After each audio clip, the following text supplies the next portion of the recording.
Boa noite.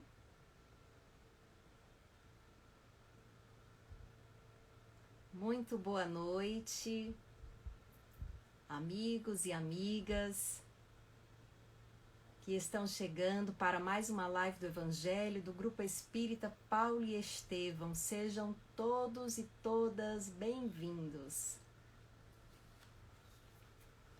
Vamos dando início a mais uma live das quartas-feiras. Lembrando que no GEP Piedade e no GEP Água Fria, o ATE, o Atendimento Espiritual, das quartas, assim como das quintas-feiras, está acontecendo presencialmente também. Para quem permanece em casa, nós temos essa opção pelo Instagram, @gep.oficial. Sejam todos bem-vindos mais uma vez. Hoje o nosso Evangelho terá como tema o capítulo 5 de O Evangelho segundo o Espiritismo, itens 27 e 28, que são duas perguntas. A primeira, dever-se-á pôr termo às provas do próximo? E a segunda, é permitido abreviar o fim de alguém? Esse o nosso tema dessa noite. Então, vocês aqui chegando, Danúzia pedindo preces para seu filho. Tá certo, Danúzia? Vamos mentalizar o seu filho durante essa live para que ele possa receber mais intensamente ainda os eflúvios do amor que você envia e que Deus oferece também. Lucas, tá certo. Vamos pensar aqui no Lucas também, Danúzia. Que o Lucas possa receber muita luz. Bem-vindos, bem-vinda, Marley. Vamos dando aqui alguns avisos enquanto vocês estão entrando, como de costume. Amanhã nós teremos outra live do Evangelho com Aníbal Albuquerque. O tema será provas voluntárias, verdadeiro silício. E sexta-feira nós teremos a palestra pública. A palestra pública também tem a opção presencial para até 53 pessoas no GEP da Água Fria. É por ordem de chegada. As cadeiras ficam bem afastadas. É claro que é obrigatório o uso de máscaras e existe a aplicação de passes depois da palestra. Também numa sala em que as pessoas ficam bem afastadas.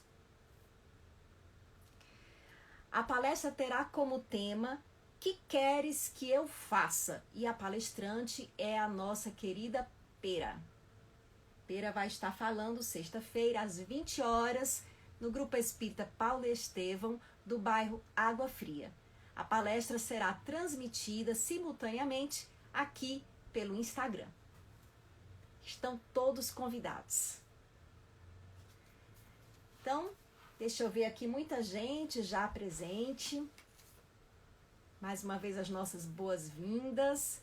E vamos fazer a leitura de uma mensagem preparatória dessa nossa live de hoje. A mensagem que escolhi... Boa noite, Marisol, bem-vinda. A mensagem que escolhi, ela não é espírita, é de um livro chamado Poemas Místicos, de Rumi. Rumi, ele é um poeta místico do Islã, do islamismo. E ele tem a sua visão, é claro, da vida após a morte, que é de acordo com o islamismo. Mas nós achamos que essa poesia se aplica ao nosso conhecimento espírita, porque ela fala ao arquétipo da morte que se faz presente em todos nós. Então, Rumi, ele é um poeta sufi. Os sufis são os místicos do Islã. assim como no judaísmo tem a Kabbalah. E ele diz nessa poesia, no meu funeral, o seguinte, vejam que poema lindo. No dia em que levarem o meu corpo morto, não penses que meu coração ficará neste mundo. Não chores por mim, nada de gritos e lamentações. Lembra que a tristeza é mais uma cilada do demônio.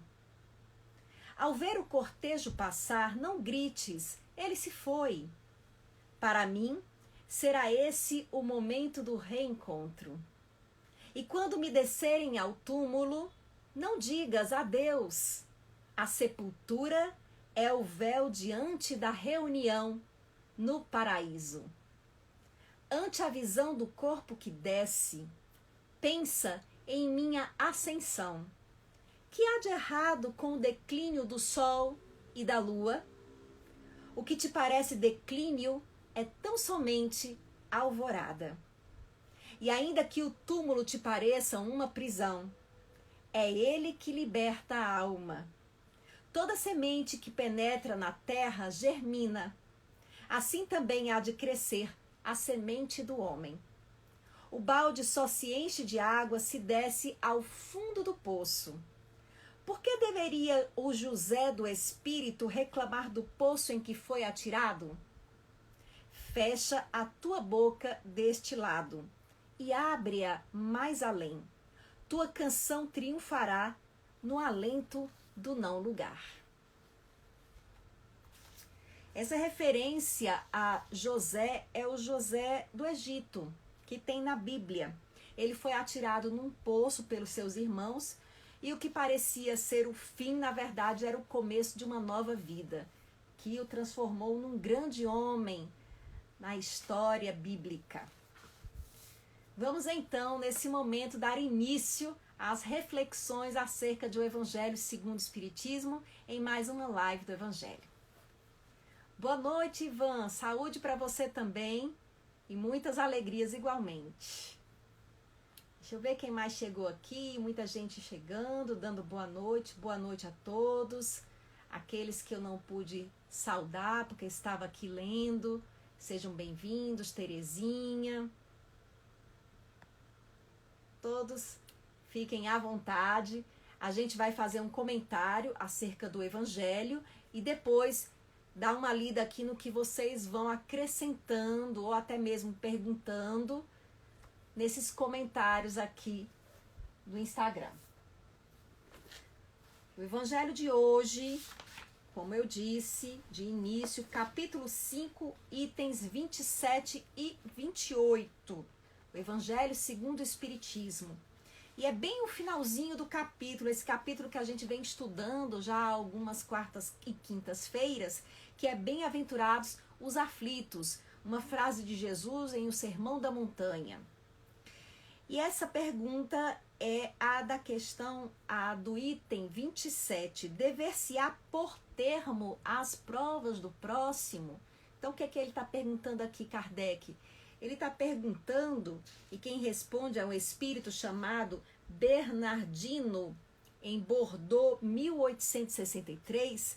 Ele está perguntando se a gente deve ajudar as pessoas a terminarem as suas provações. Haja vista toda dor, todo sofrimento, ter um sentido de ajudar a pessoa a evoluir.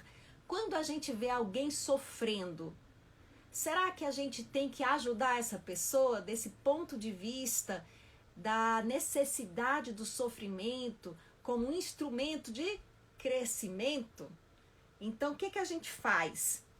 E aí o Espírito responde para Allan Kardec que é claro que as dores, os sofrimentos que nós passamos no mundo têm um fim educativo, objetivam o desenvolvimento espiritual, mas que nós somos, nesse mundo, os instrumentos que Deus se utiliza para aliviar a dor de alguém, para socorrer alguém. nós não temos como saber até que ponto deve ir o sofrimento dessa pessoa. Mas se nós estamos perto dessa pessoa e podemos ajudá-la, é porque o nosso papel é ajudar a pessoa. Por isso o espírita não tem uma postura de adoração do sofrimento, de deixar o sofrimento continuar, porque aquilo ali é para que o espírito cresça, é o resgate de uma vida passada, é um karma. A gente tem que fazer tudo que está ao nosso alcance para aliviar as dores, para tornar os sofrimentos menos pesados, mais suaves. Então é isso que o espírito vai explicando, que nós estamos aqui reunidos, encarnados, para nos ajudar mutuamente. Ele diz assim: não digais, pois, quando virdes atingido um dos vossos irmãos, é a justiça de Deus, importa que siga seu curso. Dizei antes, vejamos que meios o Pai misericordioso me pôs ao alcance para suavizar o sofrimento do meu irmão. Então, tudo que a gente puder fazer para suavizar o sofrimento do próximo é para a gente fazer. Essa é a ideia espírita. Deve o espírita estar compenetrado de que sua vida toda tem de ser um ato de amor e de devotamento. Que faça ele o que fizer para se opor às decisões do Senhor, estas se cumprirão. Então, na verdade, nós não vamos... se uma pessoa tem que passar por um determinado sofrimento, por alguma dificuldade, nós não vamos mudar as leis divinas quando tentamos ajudar. Se essa pessoa ainda assim tiver que enfrentar aquele sofrimento, ela passará por isso a despeito da nossa ajuda. Mas o nosso papel é tentar aliviar sempre. O espírita, portanto, nunca pensa em deixar alguém de lado, porque essa pessoa tem que passar por esse sofrimento, muito menos ainda em aumentar, em ampliar o sofrimento de alguém. Isso é mais um desejo sádico do que um desejo de ajudar. E a pergunta do item 28 se segue a essa, por quê? Uma vez que a gente então pode tentar tudo que está ao nosso alcance para aliviar o sofrimento de alguém, Kardec pergunta: será lícito abreviar a vida de um doente que sofra sem esperança de cura? Aí Kardec, então se eu tenho que fazer tudo o que tem ao meu alcance para ajudar alguém que está sofrendo, quando eu vejo uma pessoa sem esperança de cura, eu devo ajudar essa pessoa a morrer? Eu devo pôr fim à vida dela? E aí nós até entramos em alguns conceitos que são da bioética. A bioética é uma parte da filosofia que tem sido abordada multidisciplinarmente sobre os cuidados que nós temos que ter nas situações que envolvem a morte e o morrer. E aí essa pergunta é muito clara a respeito da eutanásia, né? E qual é a postura que a gente tem como espíritas diante da eutanásia? Vou começar pela eutanásia, mas depois vou falar de outras expressões que são relacionadas, tá bem?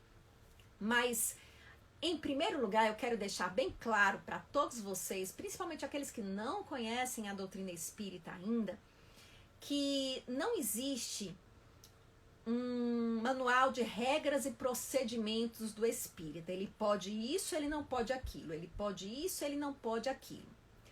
A doutrina espírita, ela é um conjunto de conhecimentos, de informações. E esses conhecimentos foram trazidos pelos espíritos através de médiuns. Portanto, são conhecimentos que dizem respeito às leis da vida para além da morte. Tanto esse conhecimento abrange a vida encarnada como a vida desencarnada, ou seja, a vida após a morte. Esses conhecimentos nos levam a mudanças de atitudes. Quando nós temos tais conhecimentos, nós decidimos o que fazer de nossas vidas, tendo esses conhecimentos como referência. Então, os conhecimentos sobre o que nos acontece depois que morremos nos levam a algumas posturas diante da vida e diante da morte e do morrer. Então, o que nós, com base no conhecimento espírita, pensamos a respeito da eutanásia? É justamente do que fala essa questão de o Evangelho segundo o Espiritismo.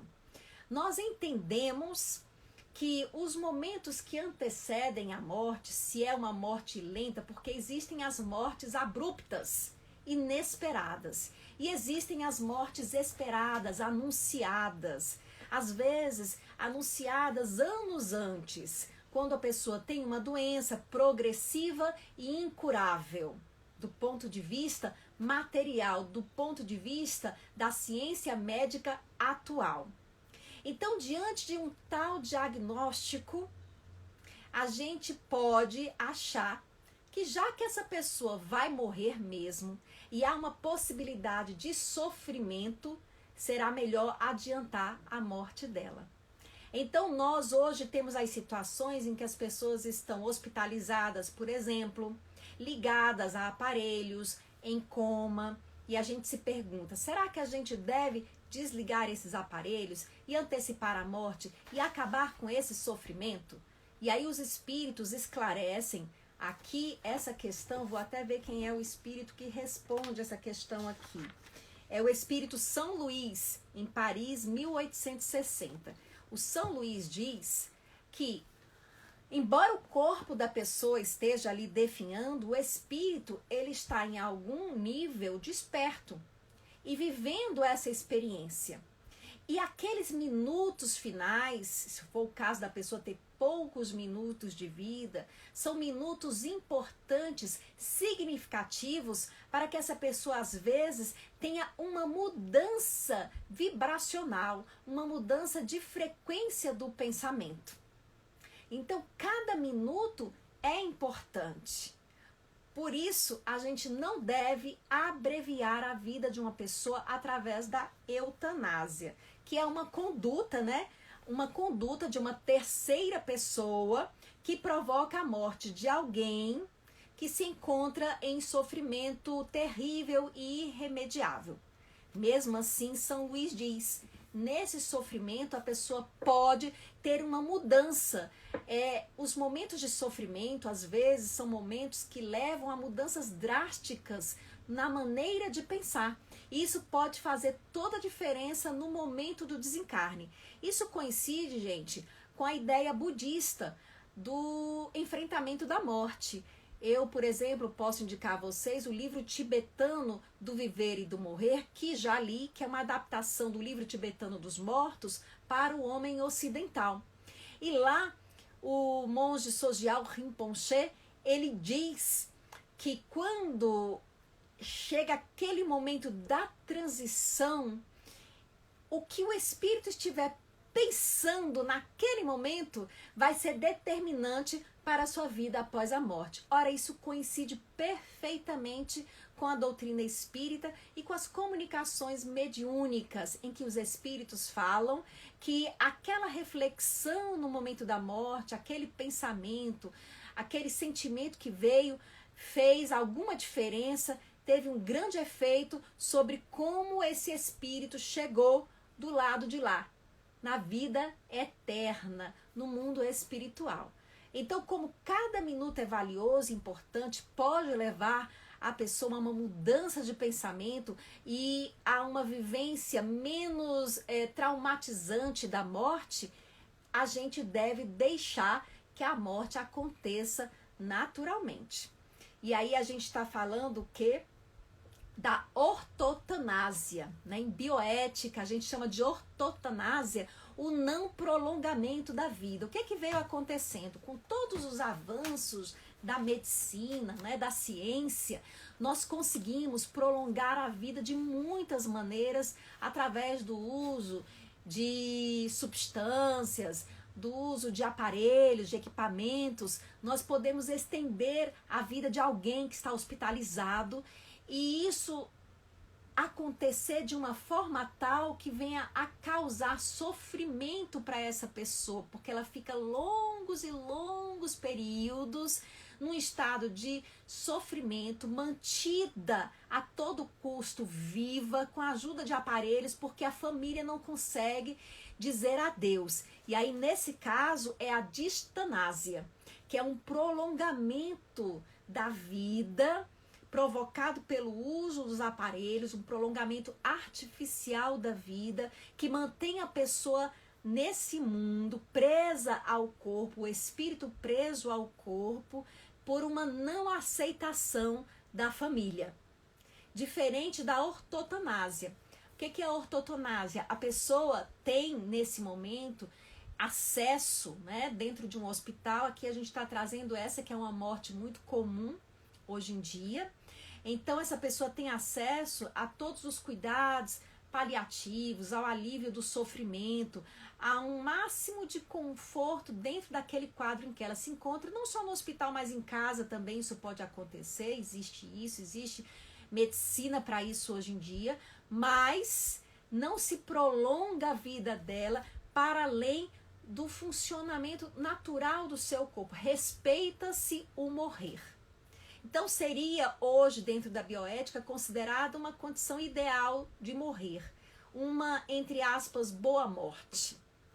Tem também, gente, que é a mistanásia. Mistanásia é um adiantamento da morte porque a pessoa não é devidamente cuidada. Aí é num caso de uma negligência. Quando ela é negligenciada, abandonada, ela tem uma morte sofrida. Então, o termo tanásia é morte, né, gente? De Thanatos, morte, né? O deus da morte na Grécia Antiga. Então, ou Thanatos, como a gente costuma chamar. Então, nesse caso, a mistanásia é uma morte miserável, né? O termo tem essa origem, que é levar uma pessoa à morte antes mesmo do tempo por uma negligência dos cuidados com ela. E existe também o suicídio assistido. O que é o suicídio assistido, pessoal? Suicídio assistido, teve um filme, eu não estou lembrando aqui o nome, Como Eu Era Antes de Você, alguma coisa desse tipo, que os românticos se apaixonam, ai que lindo e tudo, mas é um caso de suicídio assistido. Em alguns países ele é permitido, né, dentro de determinadas condições. Acho que aqui no Brasil não. Mas o suicídio assistido é em que uma pessoa pede, acho não, no Brasil não é, né, para que ajudem ela a se matar. Né? É diferente da eutanásia, porque é a terceira pessoa que mata com o objetivo, né, desliga os aparelhos com o objetivo de evitar aquele sofrimento ou mata mesmo. A gente faz isso, por exemplo, o sacrifício dos animais, né, quando estão sofrendo. Então, nesse caso do suicídio assistido, é a própria pessoa, né, que faz a própria morte com a ajuda de alguém. Então, alguém vai facilitar essa pessoa o seu suicídio. Então, nesses casos, né, a gente como espírita tem sempre uma postura de entender que o sofrimento, ele, é claro, deve ser aliviado, como falou aqui a lição. Nós devemos procurar sempre o alívio do sofrimento, mas nunca o apressamento da morte, o adiantamento da morte. Também não é justo que a gente prolongue uma vida desesperada e desnecessariamente por não estarmos preparados para o enfrentamento da morte. Então, é como se nós estivéssemos aqui dentro desses conceitos da ortotanásia, da gente tentar promover o conforto, a reflexão e cuidados paliativos, gente, é uma série de cuidados não necessariamente dados ao paciente terminal, mas a uma pessoa que tem uma morte, digamos, anunciada devido à presença de uma doença progressiva, incurável. E o que acontecia até pouco tempo, né? Desde os grandes avanços da medicina, o médico ele vem assumindo uma postura e é cobrada dele essa postura de alguém que tem o poder sobre a vida e sobre a morte. O homem medieval, o médico medieval não tinha essa visão, né? Quando um paciente se curava, o médico acreditava que ele era apenas um instrumento e quem curava era Deus. Quando ele morria, ele acreditava também que era porque Deus quis levar essa pessoa. Já o médico pós-moderno, o médico moderno e o pós-moderno, o que ele acha? Que a morte é uma incompetência, uma falha sua. A sociedade espera sempre do médico a cura. E às vezes aquele caso não tem, dentro da perspectiva da medicina terrestre, cura. E esse médico não sabe, não só o médico, mas o profissional de saúde não sabe muitas vezes o que fazer nesses casos. E aí já existem estudos a respeito, e grupos que se organizam, informações em cuidados paliativos. Não, a gente pode sim, tem muito o que fazer com uma pessoa, mesmo ela tendo recebido um diagnóstico muito grave de uma doença progressiva, de uma doença incurável, degenerativa, seja como for, há muito o que fazer no sentido de promover uma qualidade de vida e uma preparação para essas despedidas que virão acontecer e até mesmo qualquer um de nós. Hoje nós temos disciplinas como educação para a morte. Qualquer um de nós tem que se preparar, tem que refletir, tem que pensar em como quer e como espera, em como pode enfrentar a própria morte e viver diante dessa realidade de que nós podemos morrer. Gente, em cima desse tema também, que também faz parte da bioética, nós temos a questão da doação dos órgãos, né? Vejam, eu estou dizendo para vocês que na doutrina espírita nós temos informações e com essas informações nós adotamos as nossas posturas. Então, o que é a doação de órgãos? Existem doações de órgãos em vida, você pode doar partes de órgãos, órgãos que são duplos em vida, e existe a doação de órgãos feita quando há a morte encefálica. Se houve a morte, parou o coração e só então é feita a doação, o que vai ser doado é a córnea, são as córneas.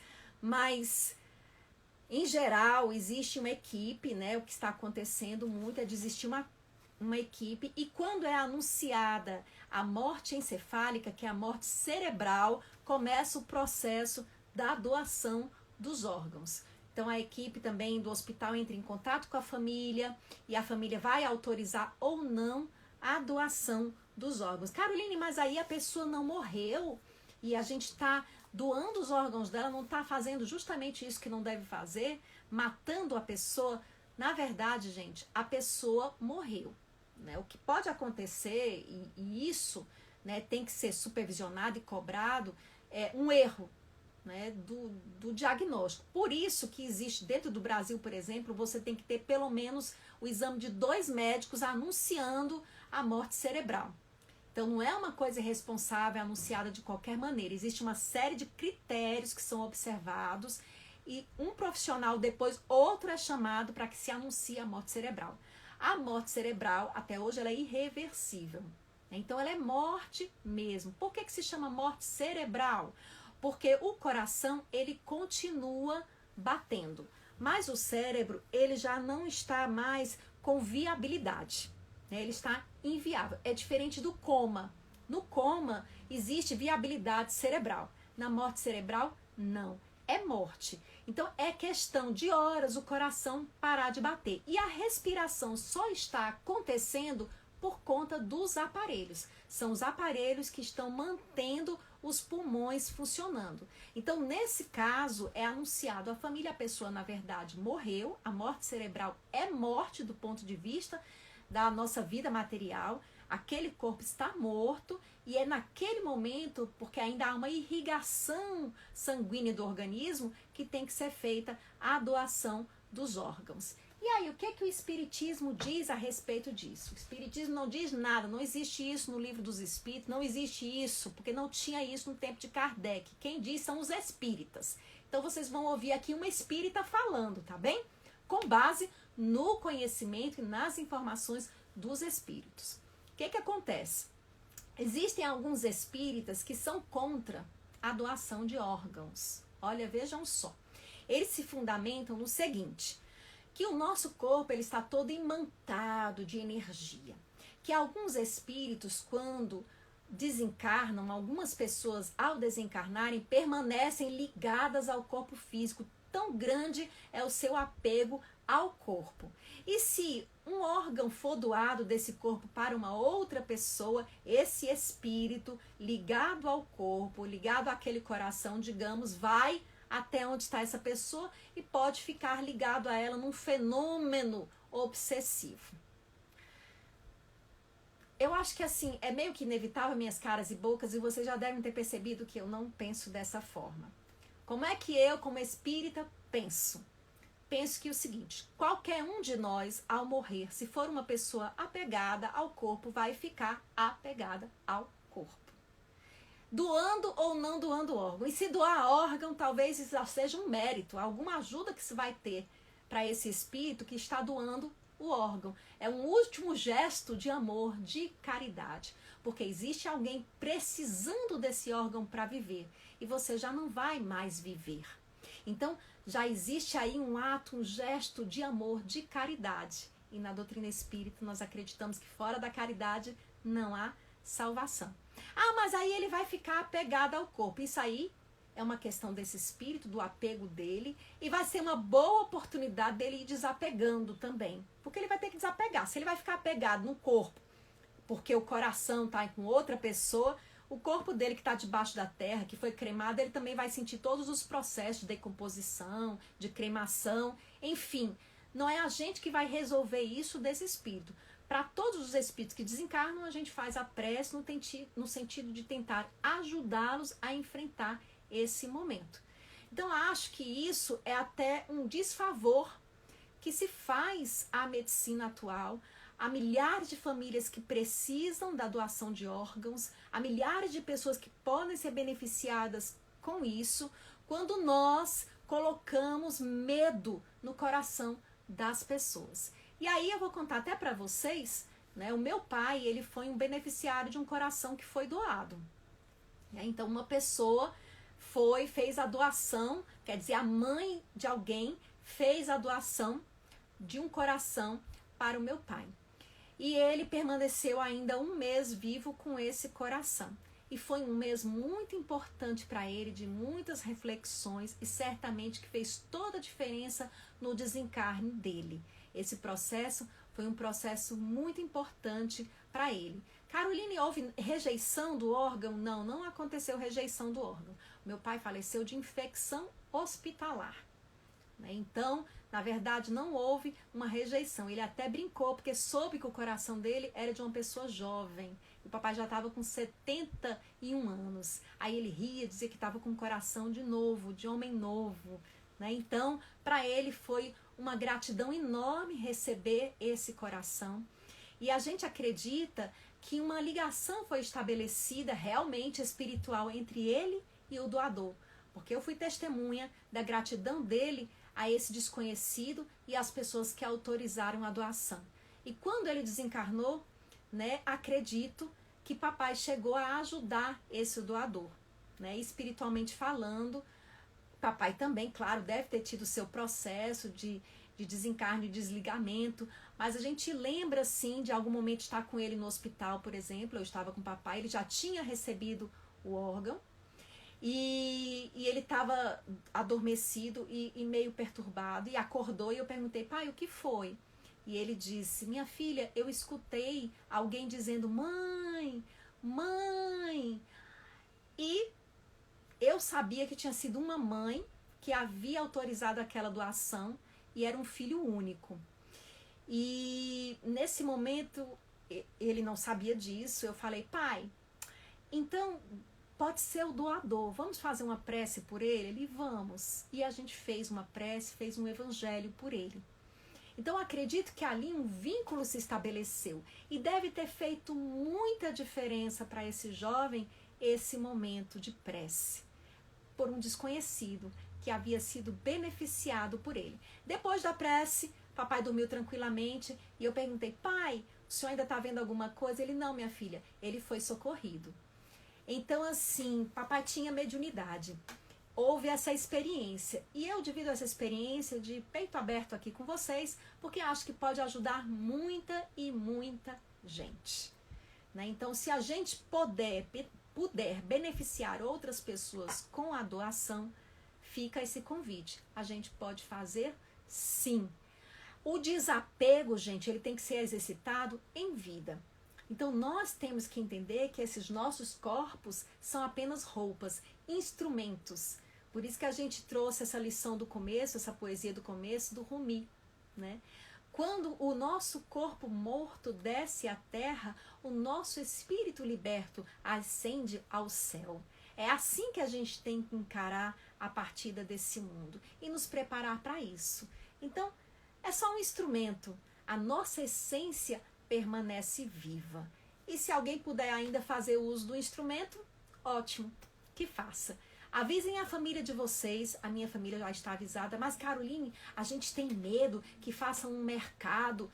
Olha, a gente pensa o seguinte, que aí apressem a morte, se existir, né, essa equipe tão cruel que antecipe a morte de alguém para pegar órgão, que a gente nunca ouviu falar disso acontecer aqui, mas se existisse alguém assim, também ainda assim o erro estaria na mão das pessoas que estão fazendo mau uso dessa possibilidade. A gente está fazendo um bem, está fazendo em nome do amor e confiando nos profissionais que nós temos que confiar e que cuidam da vida e da morte também, né? Feito aqui esse, digamos, bate-papo aqui com vocês, né? Essa abertura de reflexões. Vamos ver aqui os comentários de vocês. Deixa eu ver aqui. Artes do Saber, doa mais ação. Doação, amor maior. Deixa eu ver. Que linda, uma caridade gigante, exatamente. Com certeza uma grande caridade aos dois. Legal. Como é importante a doação, é um ato de amor e desapego, diz Silvia. Sejamos luz na vida de alguém, da mesma forma que um dia podemos precisar de um ato de amor de alguém. Exatamente.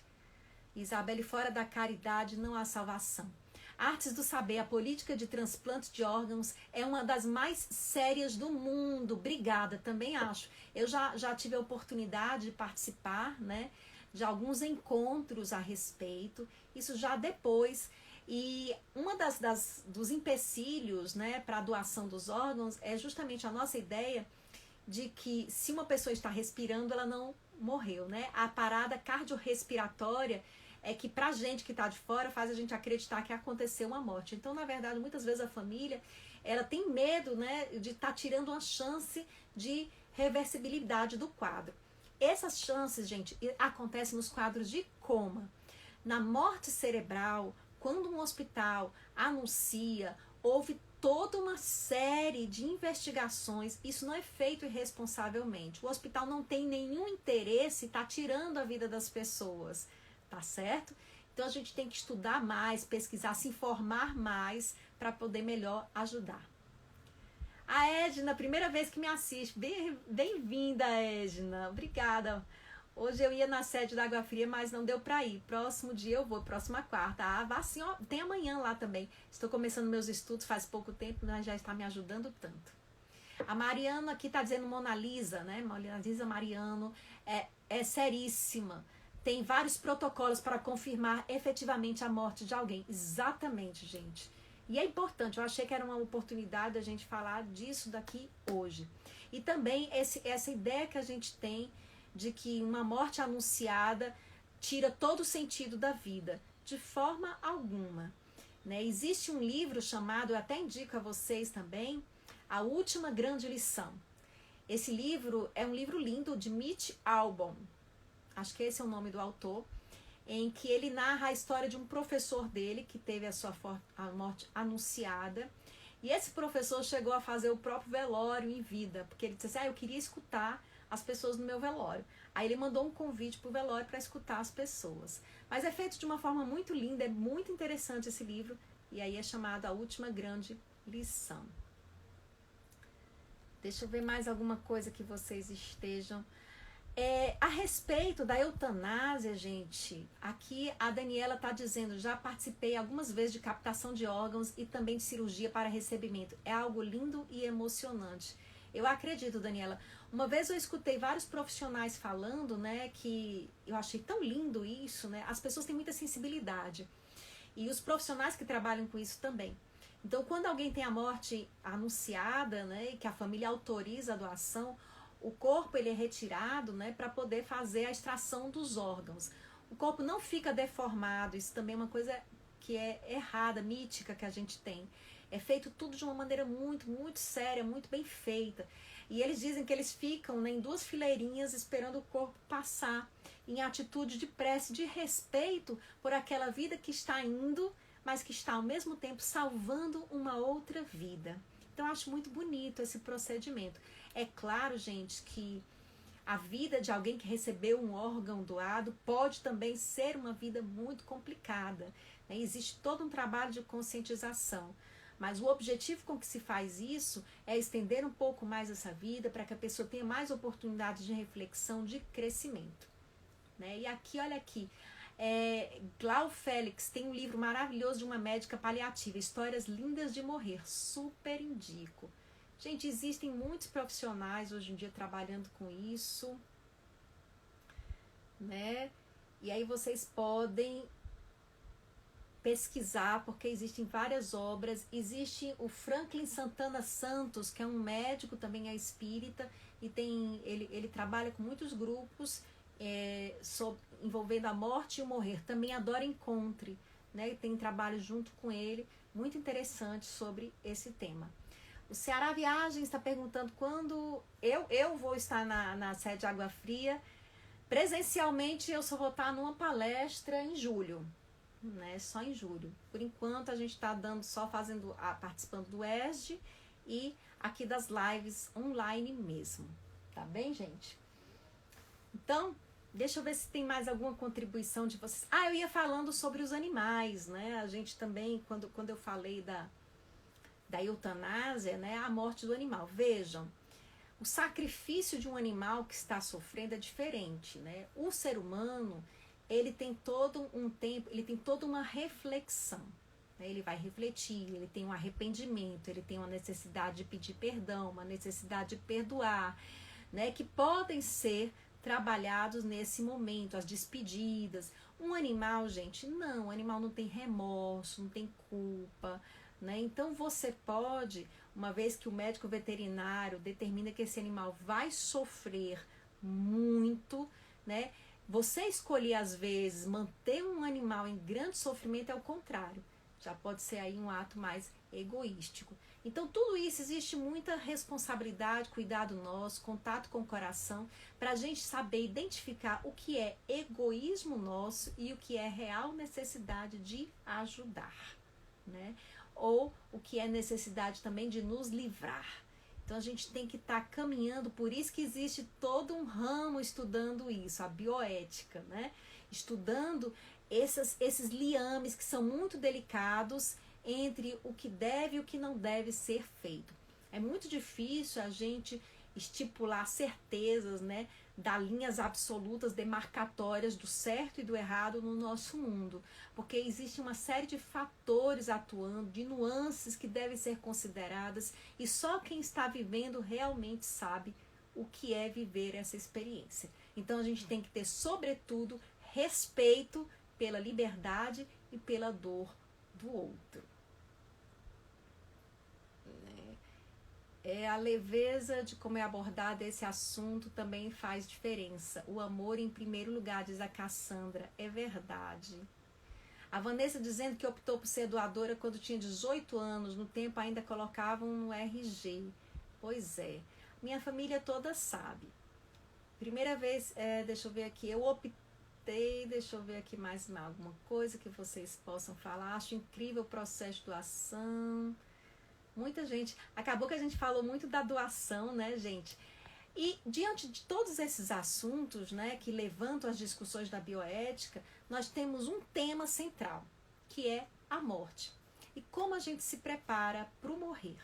né? Faz toda a diferença a maneira como a gente encara a morte, né? Se você encara a morte como o fim absoluto ou se você encara a morte como o fim de uma etapa, né? Nós espíritas encaramos a morte como o fim de uma etapa.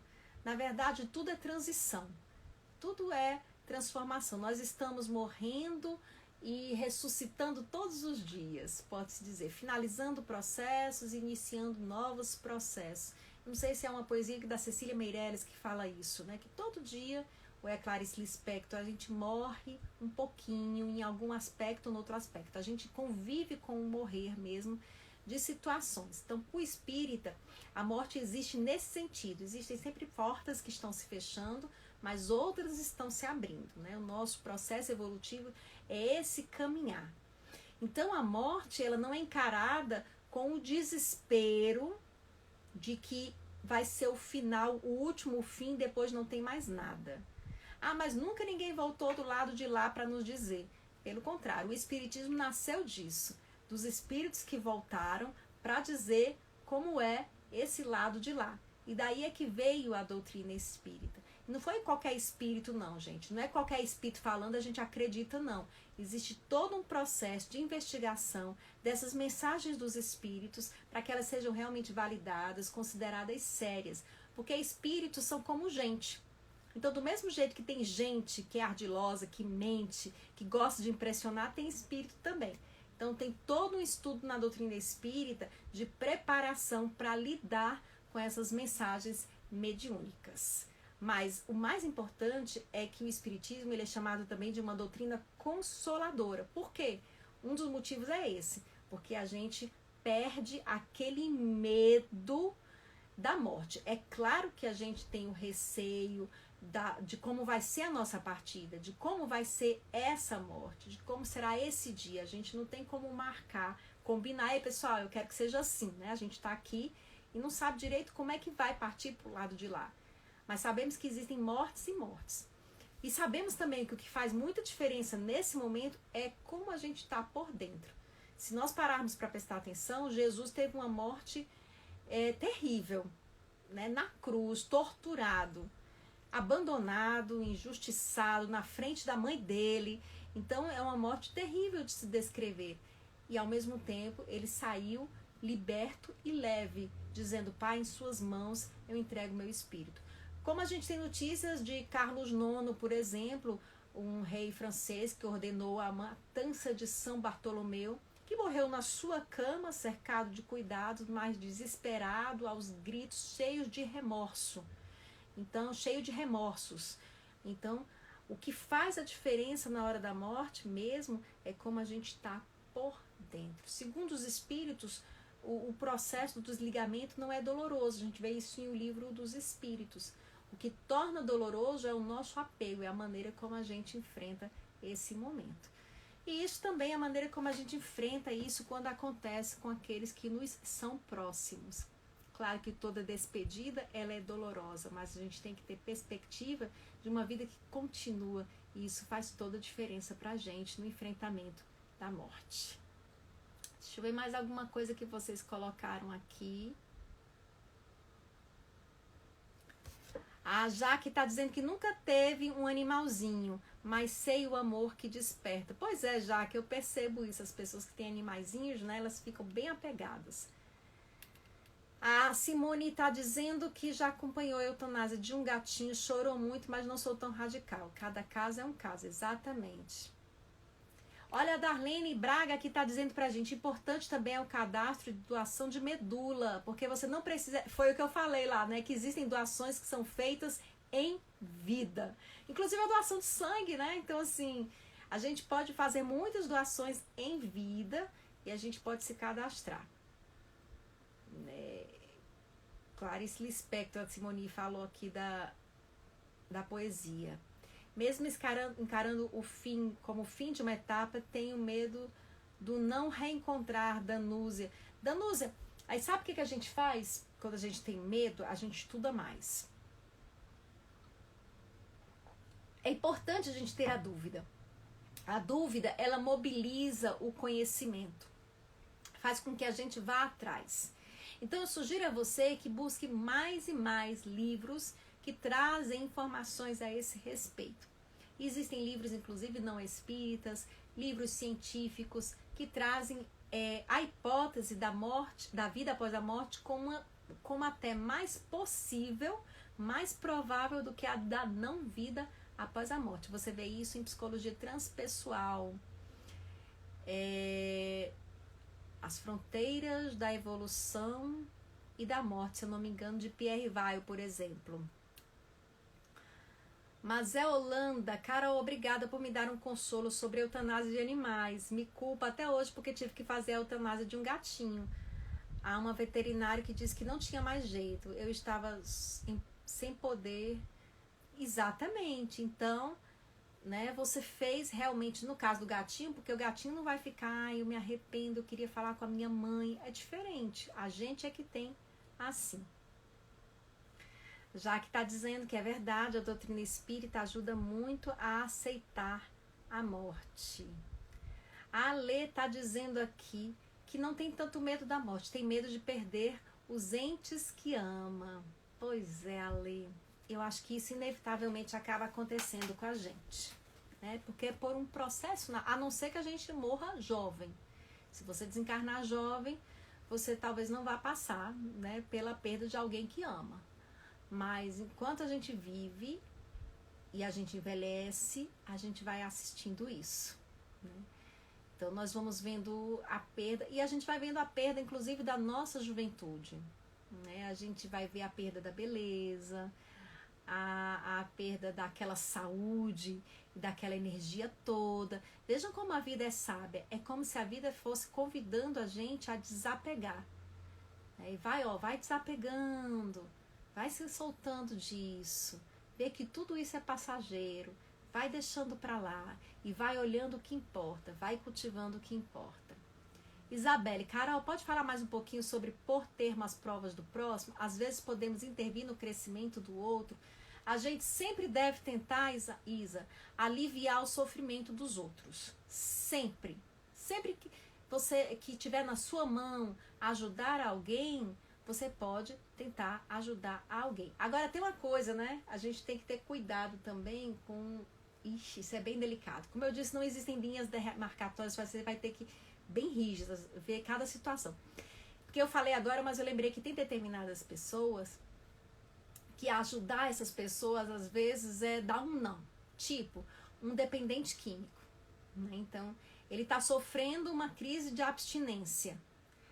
Aí você diz, eu vou pôr termo ao sofrimento dele, eu vou dar a droga que ele precisa. Isso não é realmente pôr termo ao sofrimento dele. Então nós temos que ter, assim, informação, conhecimento. Às vezes a melhor maneira de ajudar é a gente conhecer. E às vezes dizer um não, dizer um chega, para. É a melhor maneira de ajudar alguém. Então a vida, ela é surpreendente. Não existem regras que você possa dizer assim, vale para tudo. Cada caso é um caso. Alguém aqui até já comentou. A Cassandra está dizendo que a doutrina espírita foi a única que respondeu para ela todas as suas perguntas sobre a vida e a nossa existência. Que legal, Cassandra. Eu acho que assim, o importante é que ela nos dá instrumentos para que a gente consiga fazer reflexões pautadas, né, na razão, acerca de decisões que precisam ser tomadas. Ivan, eu que agradeço. Em 2016, tive um diagnóstico de que teria apenas 3 meses de vida. Maria Rosélia, você teve esse diagnóstico e está aqui com a gente? 16, 17, 18, 19, 20, 21, há 5 anos você teve esse diagnóstico? Ou você está desencarnada, ou realmente o diagnóstico estava errado, você não deve acreditar. Mas hoje em dia, gente, não existe isso, assim, pelo menos o que recomenda-se é que um médico nunca diga para uma pessoa que ela tem tantos meses de vida, justamente porque a vida é surpreendente, né? Então, se alguém te disse isso, desconsidera, né? Bom, ninguém sabe quanto tempo tem ainda de vida. E em muitos casos há de corpos, né, que desafiam a ciência.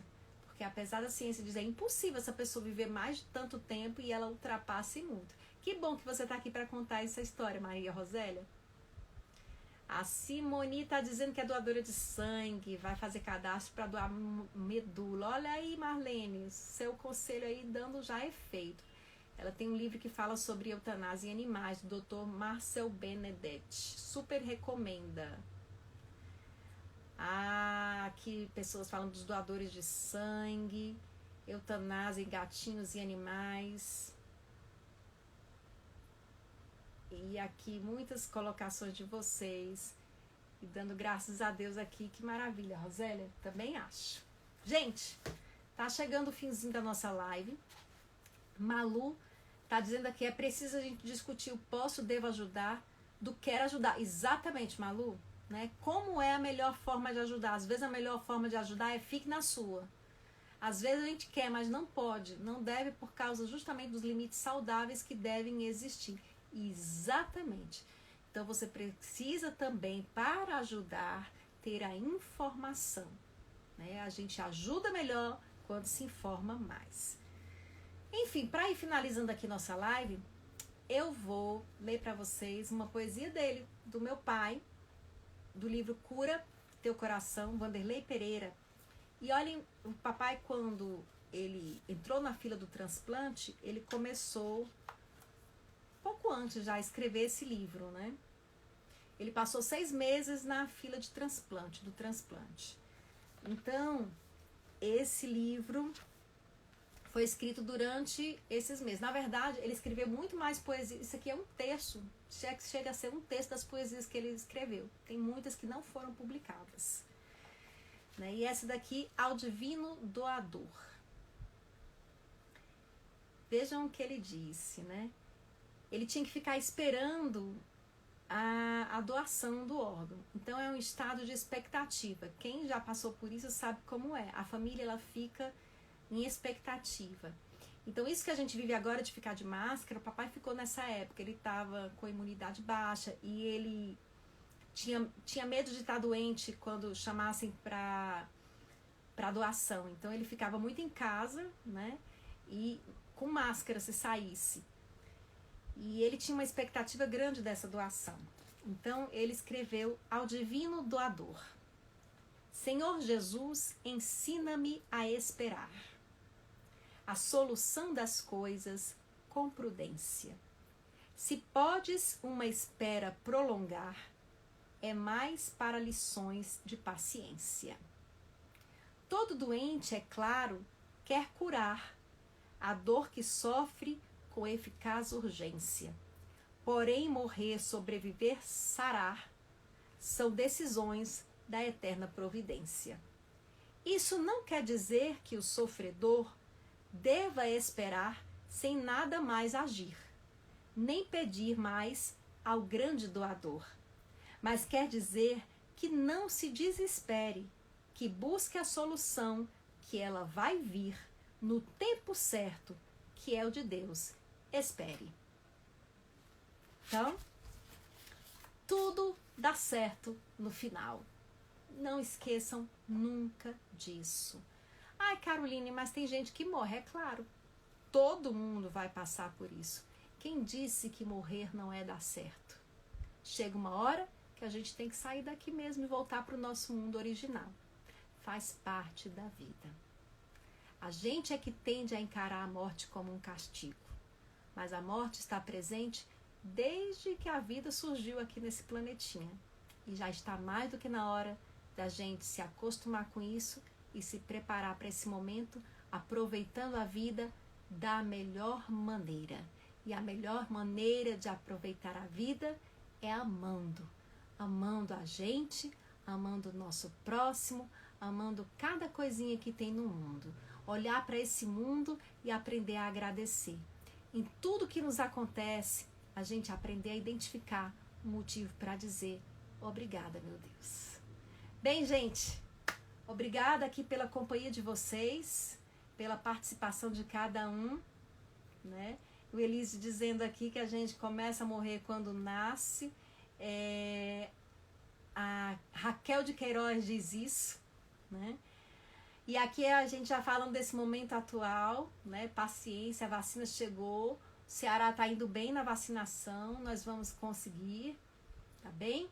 e muita paz para vocês. Que Jesus nos abençoe, nos ajude, nos dê paciência e muita saúde, muita força para enfrentar as vicissitudes da vida hoje e sempre.